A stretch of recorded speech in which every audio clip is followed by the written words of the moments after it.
Good morning everyone. आज हम बहुत ही बेहतरीन एक क्वेश्चन लेके आए हैं। क्वेश्चन तो क्या है, एक प्रूफ है जिसमें हम आप लोगों को बताएंगे कि कई बार टीचर इंटरव्यू में पूछा जाता है, यही वाला क्वेश्चन है।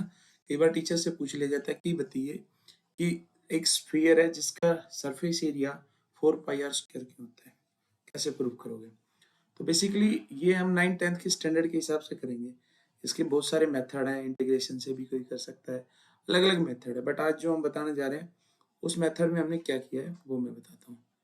तो मैंने क्या कर दिया, क्या कर दिया, मैंने इस स्फीयर को ऐसी पिरामिड्स में फॉर्म में काट दिया, या ये कह रहे हैं कि ये जो स्फीयर मैंने ऐसा सपोज किया कि ऐसी पिरामिड से मिलकर बना हुआ है। तो इसका जो बेस एरिया है ना, ये इसकी सरफेस बनाएगा। जो इसका जो बेस एरिया है ये इसकी सरफेस बनाएगा। ऐसे मान लो ये इसकी बेस एरिया इसकी सरफेस बनाएगा। ये जो पिरामिड का बेस एरिया बनेगा ना, वो इसकी क्या बनाएगा, सरफेस बनाएगा स्फीयर की। ऐसे मैंने एन पिरामिड्स काट दिए, ठीक है। तो जो मैंने मान लिया let base area of pyramid का बेस एरिया मैंने क्या मान लिया, ए मान लिया, ठीक है। अब मैं बात करूं पिरामिड के वॉल्यूम की, तो पिरामिड का वॉल्यूम हमारे पास क्या हो जाएगा, 1/3 बेस एरिया हमारे पास ए है इनटू हाइट। हाइट देखो इस पिरामिड की हाइट क्या रहेगी भाई, ये देखो ये यहाँ से यहाँ तक जा रही है, सेंटर से लेकर यहाँ तक की डिस्टेंस को क्या बोलते हैं, रेडियस। तो रेडियस रहेगा। अब मैं यहाँ पर क्या फाइंड कर देता हूँ, रेशियो। एक चीज क्या निकालना चाह रहा हूँ मैं, रेशियो। रेशियो किसके बीच में, हमारा रेशियो है इसके बेस एरिया के और इसके वॉल्यूम का, पिरामिड के वॉल्यूम के बीच में। तो ये तो हो गया हमारा ए, और वॉल्यूम हमारे पास कितना आ जाएगा, 1/3 ए इंटू आर। ए से ए कैंसिल, ये 3 ऊपर चला गया, तो बेस एरिया और इसके बीच का रेशियो कितना आ गया हमारे पास, 3/r। 9। अब मैंने इसको n पिरामिड्स की फॉर्म में काटा था। किसकी फॉर्म में काटा था मैंने, n पिरामिड्स की फॉर्म में काटा था। तो n पिरामिड की फॉर्म में काटा था। तो अगर मैं बात करूं स्फीयर के वॉल्यूम की, स्फीयर के वॉल्यूम की, स्फीयर वॉल्यूम, तो मेरे पास n मल्टीप्लाई वॉल्यूम यानी कि n पिरामिड के वॉल्यूम के बराबर रहेगा 1/3 a इंटू आर। और मैं स्फीयर के एरिया की बात करूं, स्फीयर के एरिया की बात करूं, तो जो मेरा स्फीयर का एरिया रहेगा वो क्या रहेगा भाई,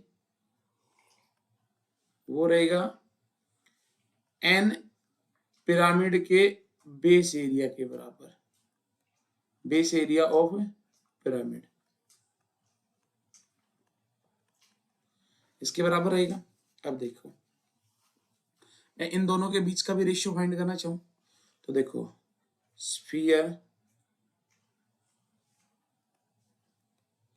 स्फीयर का एरिया अपॉन में स्फीयर वॉल्यूम, क्या रहेगा इन दोनों का रेशियो, ये हो गया आपके पास n into A base area, और ये क्या हो गया n into 1/3 into R into इसका एरिया भी लिखेंगे तो ए से ए कैंसिल, n से n कैंसिल, ये 3 ऊपर चला गया। या ऐसे कह दें कि n से n कैंसिल, और ये वाला जो पार्ट बनता है, ये वाला पार्ट क्या बन गया हमारे पास कि भाई बेस एरिया अपॉन क्या, volume of pyramid. Base area और वॉल्यूम ऑफ पिरामिड का है, तो इस वाले को लिख सकते हैं हम upon is equal to 3/r।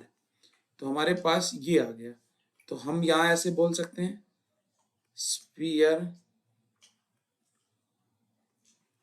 Sphere area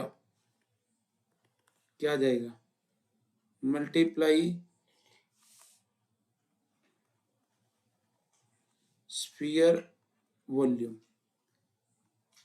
3/r, और वॉल्यूम ऑफ स्फीयर कितना रहेगा, 4/3 πr⁴। आर से ये काटोगे तो 2r बच, आर स्क्वायर बच गया, 3 से 3 काटा तो ये आ गया, तो ये हमारे पास आ गया 4πr²। यानी कि स्फीयर का एरिया हमारे पास क्या आ गया, 4πr²। प्लीज अगर आपको हमारा वीडियो अच्छा लगे तो हमारे चैनल को लाइक शेयर एंड सब्सक्राइब कीजिए ज़्यादा से ज़्यादा। Thank you.